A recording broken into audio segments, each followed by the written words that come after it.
یاجوج ماجوج کون ہیں اور کب نکلیں گے؟ اور ان کے نکلنے کی کہانی کیا ہے؟ ان کا فساد اور انجام کیسا ہوگا؟ اور اس دیوار کی کہانی کیا ہے؟ اللہ تعالیٰ نے قرآن پاک میں فرمایا، لوگ آپ سے ذوالقرنین کے بارے میں پوچھتے ہیں، کہہ دیجئے میں تمہیں اس کے بارے میں کچھ سنا دیتا ہوں۔ ذوالقرنین دنیا کے ان عظیم بادشاہوں میں سے تھے جنہیں اللہ نے حکومت اور وسائل عطا کیے۔ اللہ نے انہیں وہ سب کچھ دیا جس سے وہ پوری دنیا پر حکومت کر سکیں۔ چنانچہ انہوں نے مغرب کی طرف سفر کیا، وہاں ایک ایسی قوم ملی جو اللہ کو نہیں مانتی تھی۔ انہوں نے نرمی سے ان کو دعوت دی اور وہ ایمان لے آئے۔ پھر ذوالقرنین مشرق کی طرف روانہ ہوئے، وہاں ایسی قوم ملی جو دھوپ میں ننگے میدانوں میں رہتی تھی۔ انہوں نے ان کے لیے چھپنے کے لیے گھر اور پناہ گاہیں بنوا دیں۔ پھر وہ شمال کی طرف روانہ ہوئے، جہاں دو پہاڑوں کے درمیان ایک قوم ملی۔ وہ سادہ لوگ تھے جو یاجوج ماجوج کے ظلم سے پریشان تھے۔ یاجوج ماجوج فساد کرنے والی قوم تھی۔ وہ حملے کرتے، قتل کرتے، مال لوٹتے اور زمین کو تباہ کرتے تھے۔ اس قوم نے ذوالقرنین سے کہا کہ ہمارے اور ان کے درمیان ایک مضبوط دیوار بنا دیں تاکہ ہمیں ان کے ظلم سے بچایا جا سکے۔ ذوالقرنین نے ان سے مزدوری نہیں لی، بس ان سے کہا کہ لوہا اور آگ لا کر دو۔ انہوں نے ایک بڑی دیوار لوہے اور تانبے کی مدد سے بنائی، اتنی مضبوط کہ یاجوج ماجوج اس پر چڑھ بھی نہیں سکتے تھے اور نہ ہی اسے توڑ سکتے تھے۔ نبی کریم صلی اللہ علیہ وسلم نے فرمایا، یاجوج ماجوج حضرت نوح علیہ السلام کے بیٹے یافس کی نسل سے ہیں۔ ان کا شمار انسانوں میں ہوتا ہے، لیکن وہ بہت طاقتور اور جنگجو ہیں۔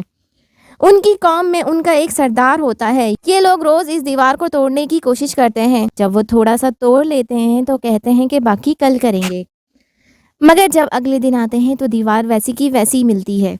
یہ سلسلہ اس وقت تک جاری رہے گا جب تک اللہ تعالیٰ انہیں نکلنے کی اجازت نہ دے۔ جب وہ نکلیں گے تو زمین پر ہر طرف پھیل جائیں گے، پانی کو پی جائیں گے، یہاں تک کہ تبرستان کی جھیل بھی خشک کر دیں گے۔ ہر چیز کو کھا جائیں گے، درخت، جانور، انسان، جو بھی سامنے آئے۔ پھر وہ غرور میں آ کر کہیں گے، ہم نے زمین والوں کو مار دیا، اب آؤ آسمان والوں سے لڑیں۔ وہ اپنے نیزے آسمان کی طرف پھینکیں گے، اللہ تعالیٰ انہیں آزمائش کے لیے خون آلود واپس کرے گا تو وہ مزید مغرور ہو جائیں گے۔ نبی کریم صلی اللہ علیہ وسلم کے ایک صحابی فرماتے ہیں، یہ سب عیسیٰ علیہ السلام کے نزول اور دجال کے قتل کے بعد ہوگا۔ جب دجال مارا جائے گا تو اللہ تعالیٰ حضرت عیسیٰ علیہ السلام کو حکم دیں گے کہ مسلمانوں کو لے کر پہاڑ کی طرف چلے جائیں، کیونکہ یاجوج ماجوج نکلنے والے ہیں۔ پھر اللہ تعالیٰ ان سب کو ایک چھوٹے کیڑے کے ذریعے مار ڈالے گا جو ان کے نتنوں اور سروں کے پیچھے سے نکلے گا، اور سب زمین پر مر جائیں گے۔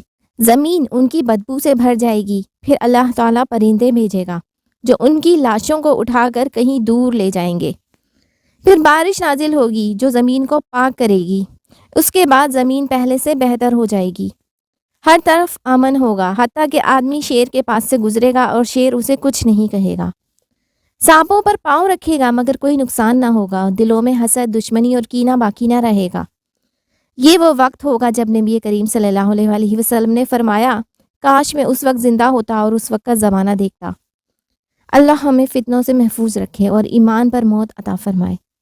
ہمیں بھی ان لوگوں میں شامل کرے جو حضرت عیسیٰ علیہ السلام کا ساتھ پائیں گے اور امن کے اس دور کو دیکھیں گے جہاں نہ دشمنی ہوگی نہ ظلم، صرف سکون، سلامتی اور اللہ کا ذکر ہوگا۔ اللہ ہمیں ہدایت دے، بصیرت دے اور اپنی پناہ میں رکھے۔ آمین یا رب العالمین، بجاہ النبی الکریم صلی اللہ علیہ وآلہ وسلم۔